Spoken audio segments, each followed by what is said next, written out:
सीमावर्ती क्षेत्र है, जो सीमा का जो क्षेत्र है अभी तो कब्जा के चक्कर में लगता है।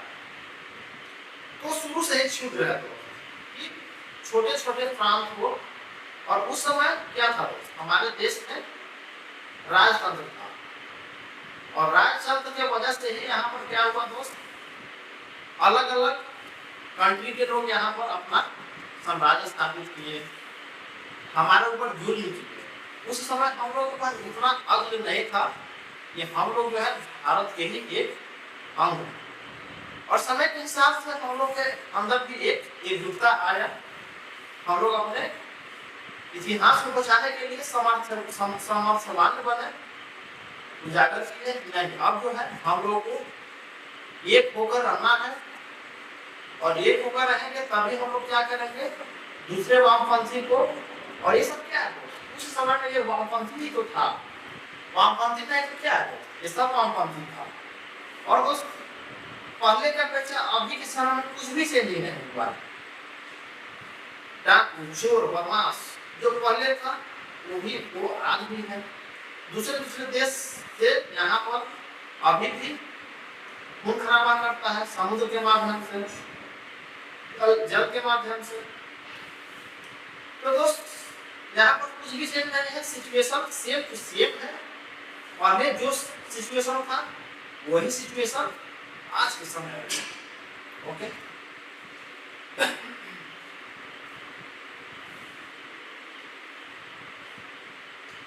अब यहाँ पर दोस्त आधुनिक काल को समझेंगे, यानी इंडियन हिस्ट्री में आधुनिक काल को भी हम समझेंगे कि आधुनिक काल है। आधुनिक काल के अंतर्गत ब्रिटिश शासन के बाद हम लोग स्वतंत्रता, यानी कि जब ब्रिटिश शासन आया तो सभी धर्मों को क्या किया, दिमाग को ठीक किया। ब्रिटिश सरकार जो है मुस्लिम को भी ठीक किया, जो जात पात के नाम पर लड़ता था उसको भी कैसे ठीक किया, उसका हम यहाँ पर अच्छे से करते हैं। और अंत में 1947 में हम लोगों को आजादी मिली। तो ये बेवकूफी है। 1947 में आजाद होने के बाद हम लोग अपने देश को विकसित राष्ट्र के रूप में नहीं, अभी तक हम लोग क्या काफी सही है। हमारे देश के पीछे जो है चीन, क्या चीन आजाद हुआ, लेकिन उसके बावजूद भी वो 3050 का सपना थे, वहां पर इतना डेवलप हो चुका है दोस्त कि वो काफी आगे निकल चुका है। हर देश की अपेक्षा वो अर्थव्यवस्था के तौर पर बहुत ही आगे निकल चुका है। और सच में तो चीन जो है काफी स्वर्ग सा बन चुका है। और हम लोग ये सोचते हैं कि स्वर्ग जो है आकाश गंगा में मौजूद है, लेकिन दोस्त वो मरने के बाद क्या होता है, क्या जाता है, वो कौन जानता है। ये तो मिथ्या, ये केवल अनुमान है। और हम लोग यहाँ पर अपनी सत्ता में जी रहे हैं, यानी कि जीवित सत्ता में जी रहे हैं। तो इस चर्चा को ही हम सबसे पहले समझेंगे कि दोस्त भारत के अपेक्षा चीन जो है बहुत ही आगे निकल चुका है, और अर्थव्यवस्था में इतना आगे है दोस्त कि इसका कोई जवाब नहीं है, वो किसी को भी मात दे सकता है।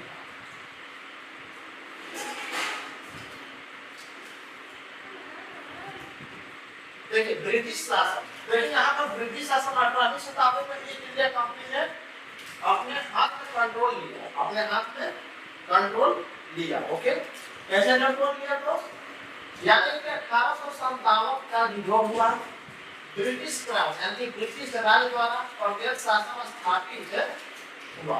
ओके, अब यहाँ पर अब जो है आधुनिक भारत में स्वतंत्रता में 1947 महात्मा गांधी और स्वतंत्रता सेनानियों के नेतृत्व में भारत ने 15 अगस्त 1947 को स्वतंत्रता प्राप्त साझे भारत और पाकिस्तान को विभाजन मिला। देखिए दोस्त, गांधी जो है, गांधी जो मतलब इस बात पर मुझे हंसी भी आ रहा है दोस्त अपने देश में तो आपकी लड़ाई, और गांधी जो है दूसरे देश में भी जाकर क्या किया, मतलब मार खाया, मार भी खाया है दोस्त। अभी के समय उस तरह के सिचुएशन में हम लोग का जो जेनजी बच्चा है, तो जेनजी बच्चा का तो हाल अभी देख ही रहे हैं, अपने बेचारा केवल अधिकार के लिए लड़ रहा है। यहाँ पर पढ़ाई लिखाई से कोई वास्ता नहीं रह चुका है, और यहाँ पर क्या है, बस इसका जरूरत है। ये जिसके पास है वो कभी भी अवर हो सकता है, बस सरकार को केवल घूस चाहिए। आपके टैलेंट से सरकार को मतलब नहीं है, इससे ये आपके पास है तो आपका 100% आपका कैरियर सिक्योर है।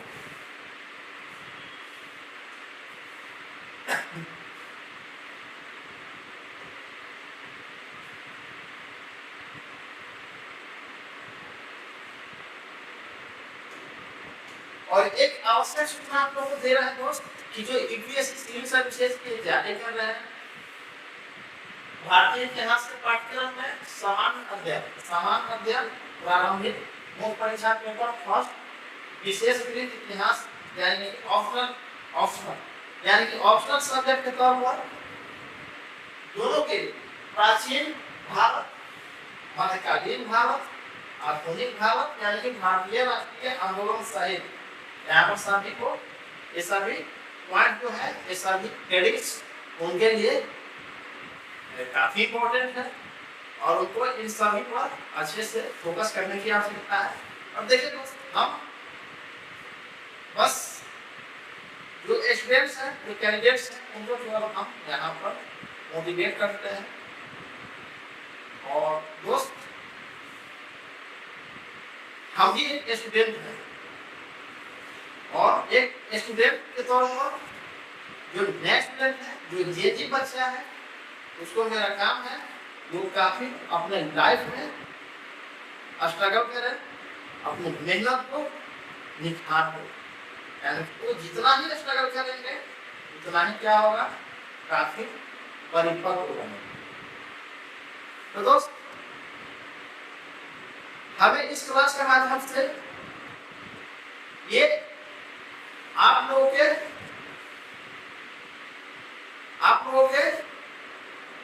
बताना है कि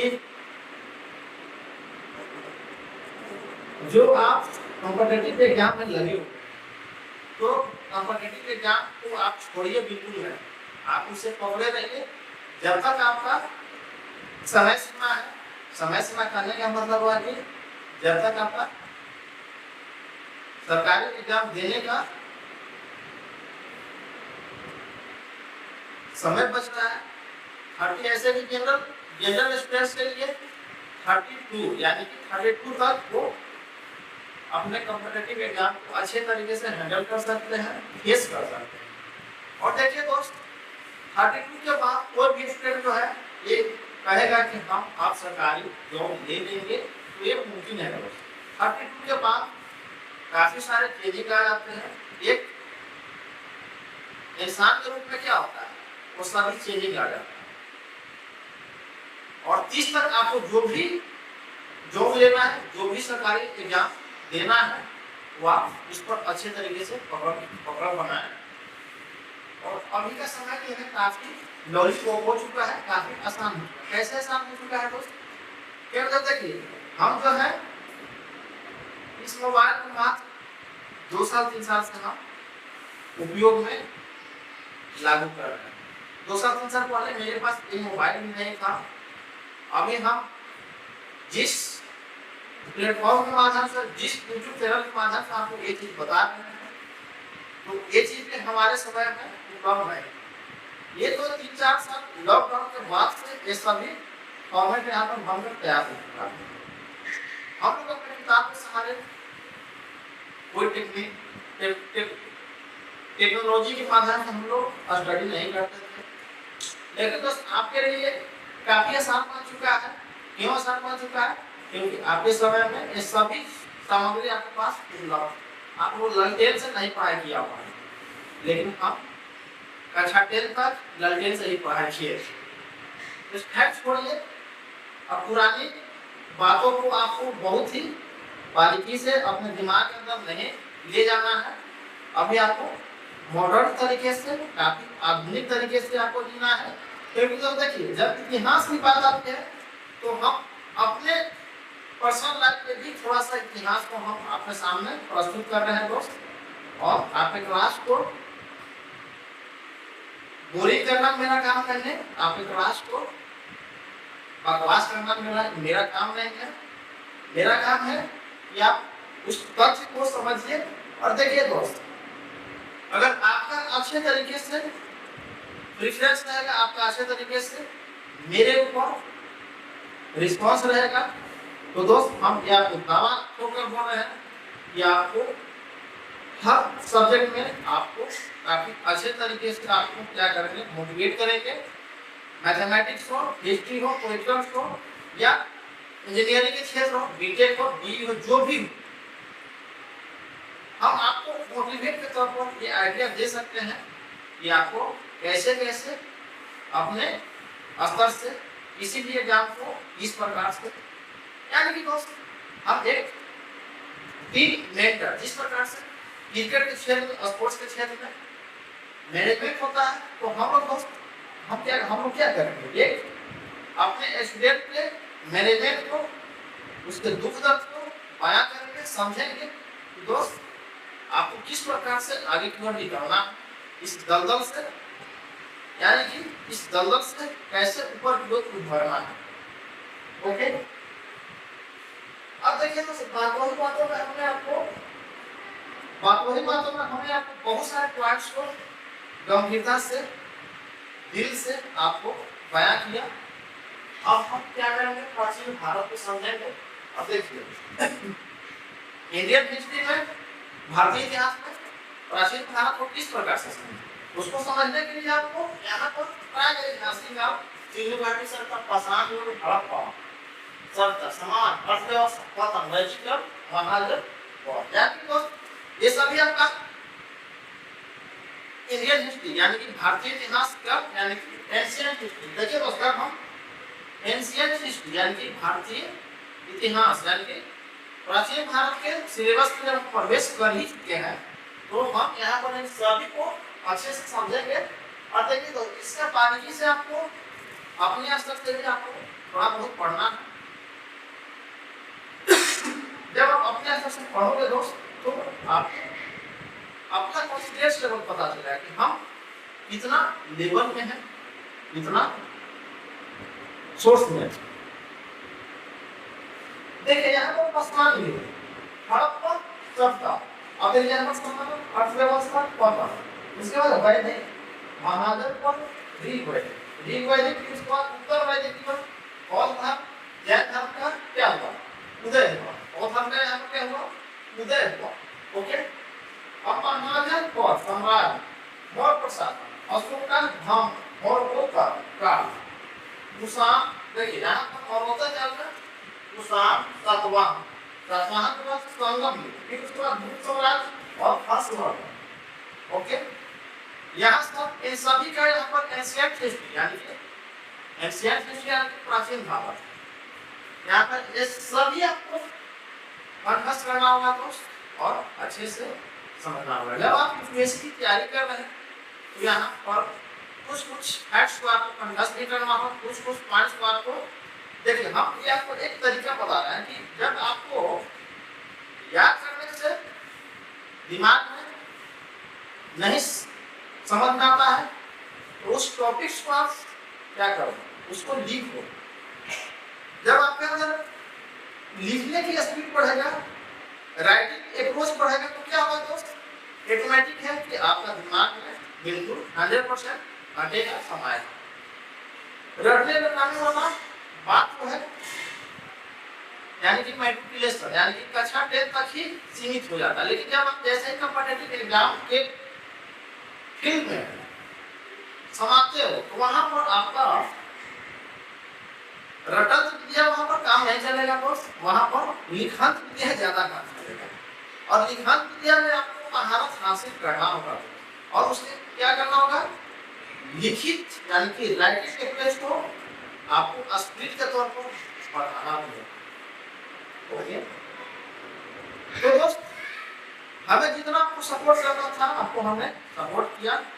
अब आपको करना आपका काम है, समझना आपका काम है।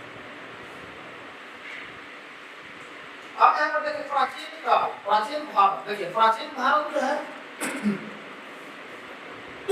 वैदिक और महाजन, देखिए वैदिक और महाजन, वैदिक उत्तर वैदिक जीवन, बौद्ध धर्म और जैन धर्म, यहाँ पर महाजन इन सभी का यहाँ पर अच्छे से क्या करना है, स्टडी करना, अध्ययन करना।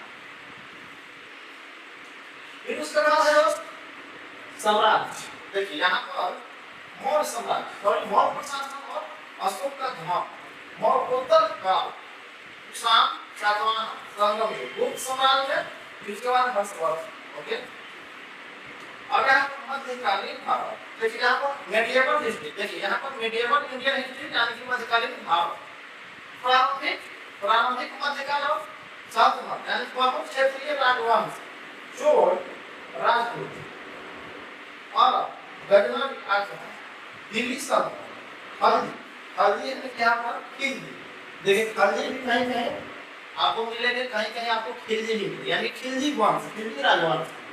फिर उसके बाद तुगलक राजवंश वगैरह वगैरह, यानी दोस्त ये सब का आपको फंडामेंटल यानी फंडामेंटल स्टडी करना, यानी कि विस्तार पूर्वक इन सभी को आपको स्टडी करना है। अब देखिए दोस्तों इतिहास पढ़ने का एक तरीका क्या है, उसको कहानी की तरह पढ़ो। अगर आप उसको सीरियस पढ़िएगा तो आपको दिमाग में समझ में नहीं आएगा, लेकिन अगर उसको कहानी की तरह पढ़िएगा तो आपको प्रत्येक पार्ट को आपको बहुत ही बेहतरीन तरीके से, अच्छे तरीके से आप समझिएगा।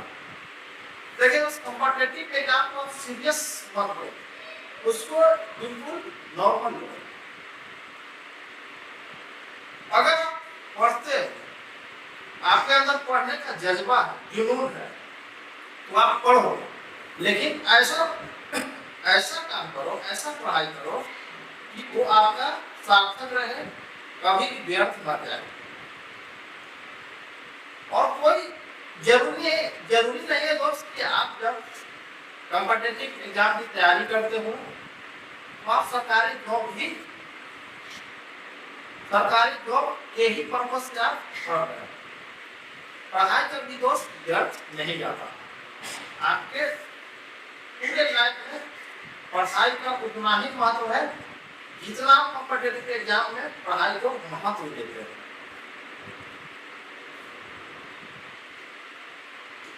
देखिए मध्यकालीन भारत में तो यहाँ पर मुगल युग यानी कि मुगल युग क्षेत्रीय शक्तियाँ, विजयनगर साम्राज्य, भक्ति सूफी आंदोलन, ओके, मुगल प्रशासन, अकबर से औरंगजेब पर, शिवाजी और मराठों का उदय, यानी कि दोस्त इन सभी के बारे में आपको दोस्त समझने की जरूरत है।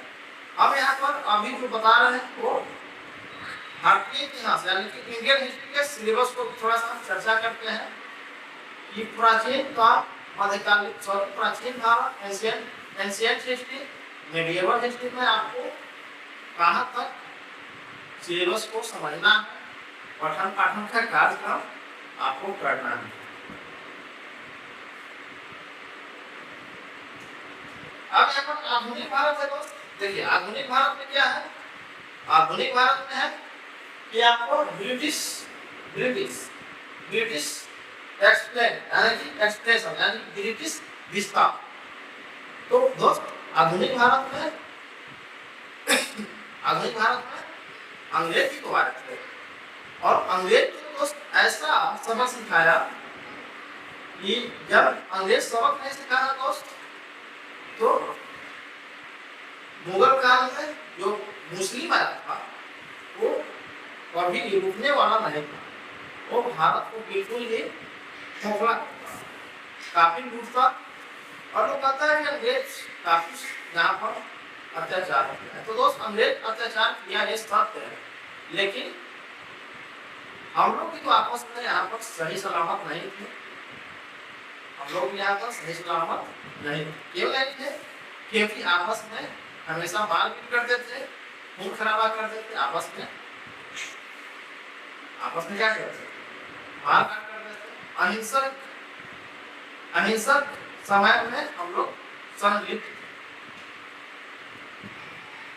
थे। यूरोपीय व्यापारी कंपनियां भूमि राजस्व प्रणाली, यहाँ पर क्या था? भूमि राजस्व प्रणाली में अस्थायी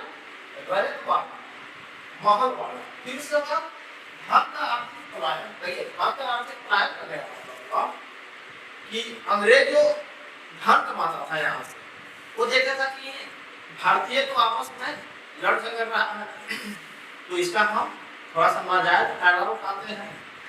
और यहाँ वो व्यापार करता था, यहाँ के जो भी मुनाफा होता था क्या करता था? अपने देश में उसे भेज देता था।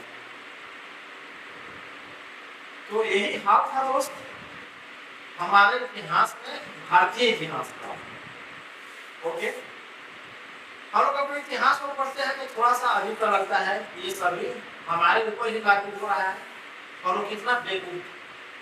हम लोग अपने इतिहास में मानव समाज कितना बेवकूफ है, अभी भी वही हाल है। अभी बहुत ज्यादा कुछ भी परिवर्तन नहीं है। यहाँ पे जो भी शासक बनता है, जो भी सरकार बनता है, वो क्या करेगा? अभी तो आप न्यूज के माध्यम से समझ ही रहे क्या हाल चल रहा है। बस सरकार केवल यहाँ पर पैसा दे। हमारा देश जो है 150-200 करोड़ का देश है, यानी कि यहाँ पर जनसंख्या 150-200 करोड़ के मध्य है, बीच में है। तो सरकार यहाँ पर केवल क्या कर रहा है? यहाँ पर बिजनेस कलेक्शन कर रहा है, अपने लिए बिजनेस कलेक्शन कर रहा है, मुझे देश के लिए बिजनेस कलेक्शन नहीं कर रहा है दोस्त। और यहाँ पर कोई भी सरकार आएगा दोस्त तो वो जनता को शोषण नहीं करेगा, क्योंकि दोस्त यहाँ पर शुरू से ही जनता का शोषण किया जा चुका है। मुगल काल हो, अंग्रेज हो, या वर्तमान में हमारे देश के जो सरकार बन रहा है वो भी क्यों ना, वो भी शोषण ही कर रहा है। वो भी यहाँ पर जनता के हित में काम नहीं कर रहा है। क्या हो रहा है? यहाँ पर जो भी बच्चा पढ़ाई पर्पस से यहाँ पर तैयारी कर रहा है, कोई सुसाइड कर ले रहा है, कोई जो है बीच में पढ़ाई छोड़कर अपने दूसरे फील्ड में वर्क कर रहा है। तो यहाँ पर दोस्त कुछ भी यहाँ पर सही सलामत नहीं चल रहा है, और यहाँ पर सही सलामत चलेगा। कितना भी समय बीत जाएगा, और यही दोस्त इतिहास है। इतिहास क्या है? यही सब इतिहास। हमारा जो इतिहास है आगे भी यही इतिहास रहेगा, और पता नहीं भारत सोने की चिड़िया में कब परिवर्तित होगा। ऊपर वाला समझे, उनकी मर्जी। और ऊपर वाला क्या है दोस्त? यहाँ से केवल कामने कराने के लिए है। हम लोग अपने कर्म पर अडिग रहेंगे, यहाँ पर यूनिटी नहीं रहेंगे। एक समय था दोस्त कि अपने किसानी पेशा से सभी लोग क्या करते हैं? अपने किसानी पेशा से सभी लोग जीवन यापन करते हैं, लेकिन दोस्त यहाँ पर वो सिस्टम बिल्कुल चेंज हो चुका है। क्या सिस्टम चेंज हो चुका है?